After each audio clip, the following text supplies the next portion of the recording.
Have you ever wondered what is the best way to start a new Minecraft world? If so, this video is for you. I will show you the best ways to play with tips and tricks to progress the fastest. So let's get right into it.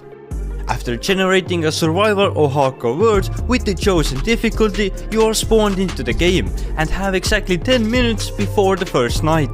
There are a couple of things we need to gather before the first sunset, one of them being tools, preferably stone ones at least. So quickly try to find some wood to start crafting.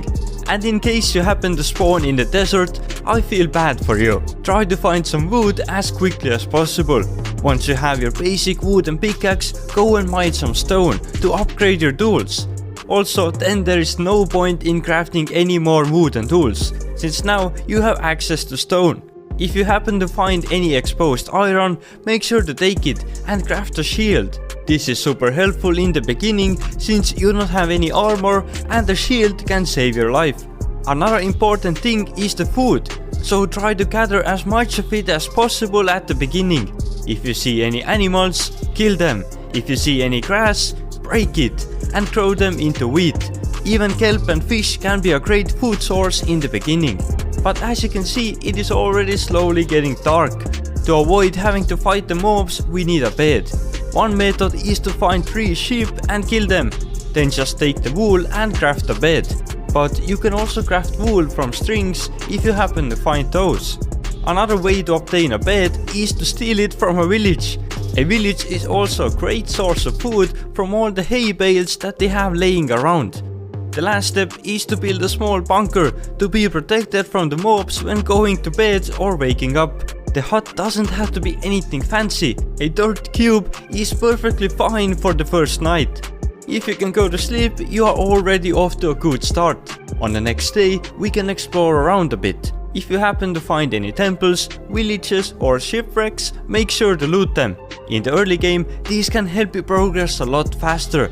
I found this desert temple near my spawn, and as you can see, there are many useful items here.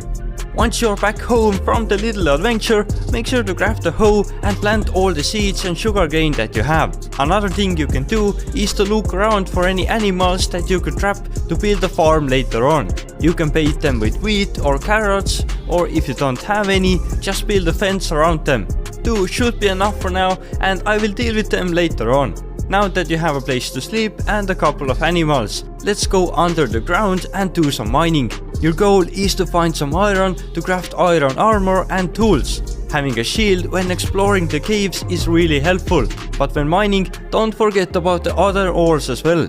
Make sure to grab some coal to make torches and use it in a furnace, as well lapis for the later enchanting. Also pick up any redstone you can find. This will come in handy when building different farms. Gold is another ore that you should keep an eye on, so mine any gold that you see. And while being down here, definitely try to avoid the deep dark biome. Fighting the warden is the last thing that you want to do in the early game. Otherwise, it is pretty simple. And if you happen to be lucky and find some diamonds, do not mine more than 5 of them. 5 diamonds will be enough to craft a pickaxe and an enchanting table. For the enchanting table, you will also need obsidian, so mine at least 4 obsidian with the diamond pickaxe. When you found more than 5 diamonds, write down the coordinates for those and come back later on when you have a fortune pickaxe. This way you can get a lot more diamonds in the early game. Having a bucket of water down here can also save you from some sticky situations. So if you had some spare iron, craft a bucket and bring some water with you. After hopefully a successful mining trip, the crops you planted before should be all grown up. Use them to breed the animals we got before. This will get your animal food farm going, and by breeding them every once in a while, you will soon have a constant food supply. Now, as we should have armor and food, we can visit the Nether, and there are 3 ways we can do it. The first way is to just mine some obsidian and build a portal. But what if you don't have a diamond pickaxe? We could look for a ruin portal and hope we get enough obsidian from the chest to repair the portal. But there is another way. Just use a bucket of water and some lava. Grab your buckets and go find a lava pool.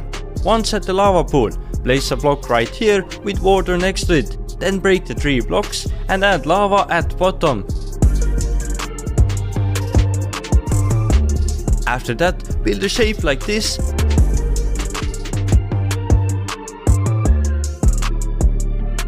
And add water on top of here. Grab some lava with the bucket and place it in the same places that you would do when building it out of obsidian. Now you have an obsidian frame without needing a diamond pickaxe. Now you can use the flint and steel to light up the portal, and when going to the nether, definitely bring the gold that you mined before. Nether can be great in the early game in many ways. For example, quartz is super good source of XP when you don't have an XP farm. But don't get too carried away, make sure not to lose your nether portal. The fortresses and bastions can be great source of different items, since they contain many chests. Just watch out for the wither skeletons and piglins. To protect yourself from piglins, just wear something gold. And talking about gold, remember I told you to bring some in the nether? Well, using this gold you can barter with the piglins and possibly get some pretty good stuff. I for example got obsidian, so I can make an enchanting table and use the XP I just gathered. You can leave your piglins in a hole here and come back later on when you have more gold. Once the nether operation is over, let's enchant the pickaxe. You can use leather from cows and paper from sugar canes to craft some bookshelves, which makes your enchanting table a bit more powerful. Our goal here is to get a fortune pickaxe, and as you can see, we got lucky. Now head underground and pick up the diamonds that you left here before. If you even found some, of course. When mining, also look out for spawners. It's really easy to make yourself a spawner, but when you get tired of mining and want to do something else, build a small iron farm. This is a great farm since iron is needed for hoppers, pistons and anvils. By this time you should have spent time collecting XP in the nether and should have a fully enchanted armor. If you mine for a longer time, you could also have diamond armor that you are working on enchanting. Same with the tools, everything should be enchanted and maybe even made out of diamonds. This is a great start to the world since you don't have to worry about dying anymore. And the next 3 farms I would recommend to build are food, XP and iron.